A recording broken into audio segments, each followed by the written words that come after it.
Hello everyone. I wanted to speak to our community just a little bit today because, for a few weeks now we've been living differently, kind of a little bit more isolated in many ways. And I know a lot of people have struggled a little bit with isolation by being by themselves or in smaller communities. And of course, even some of us have been spending more time at home with family members, people that we haven't been spending time with as much over the course of these past few years, but now we're all together, and so it forms a new community, and sometimes there's challenges there.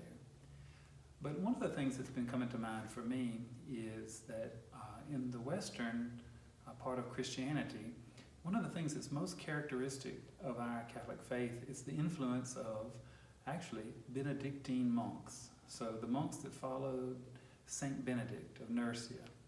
And Saint Benedict is an interesting person. We have Benedictine monks here in our diocese at St. Bernard Abbey in Coleman, Alabama.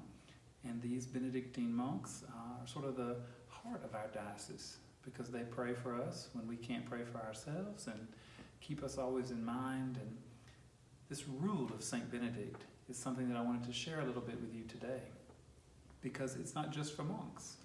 It can be for all of us in our lives, to take the principles that St. Benedict had in his Christian life, that he gave to others, and take them to heart for ourselves.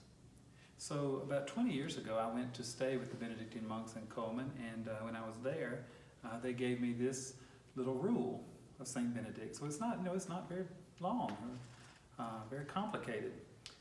But about 1,500 years ago, St. Benedict wrote down a rule of life. And sometimes as Americans, we don't like rules, but rules, in a certain sense, give order to our lives and help us to be able to love Jesus with our whole hearts.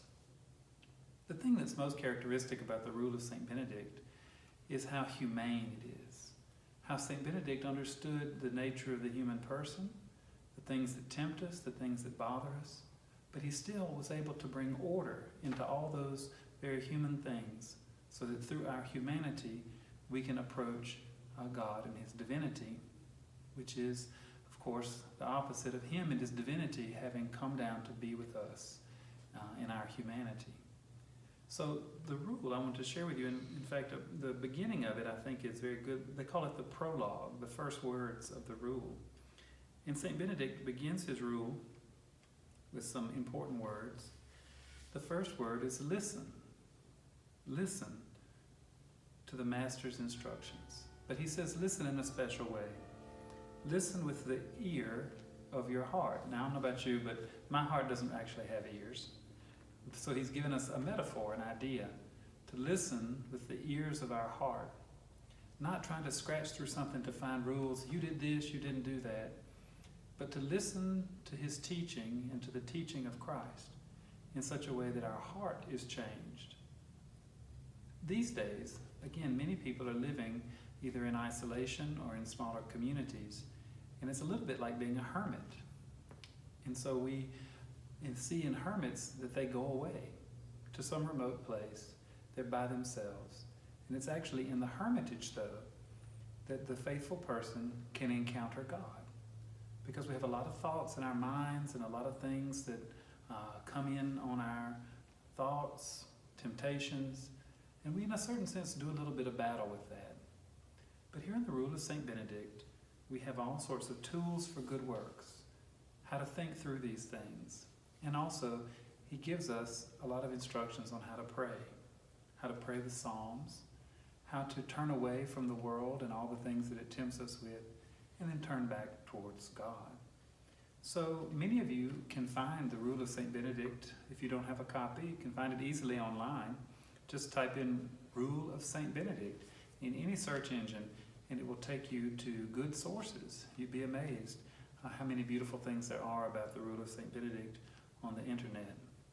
So I wanted to share this with you, something a little bit new and different. Maybe you're not used to it. But the Rule of St. Benedict, I myself have tried to stay close to it in my own life as a priest, even though I'm not a monk. But I think that this wisdom of this great saint, who left behind such a confused world to seek God, is relevant for us today, 1,500 years later. it helps us to understand how God is at work in our lives. So I just wanted to share that with you, and I hope that everything is beautiful in your life, and I wish you all the peace and happiness that God can give you. So we'll talk to you soon, and God bless. Take care.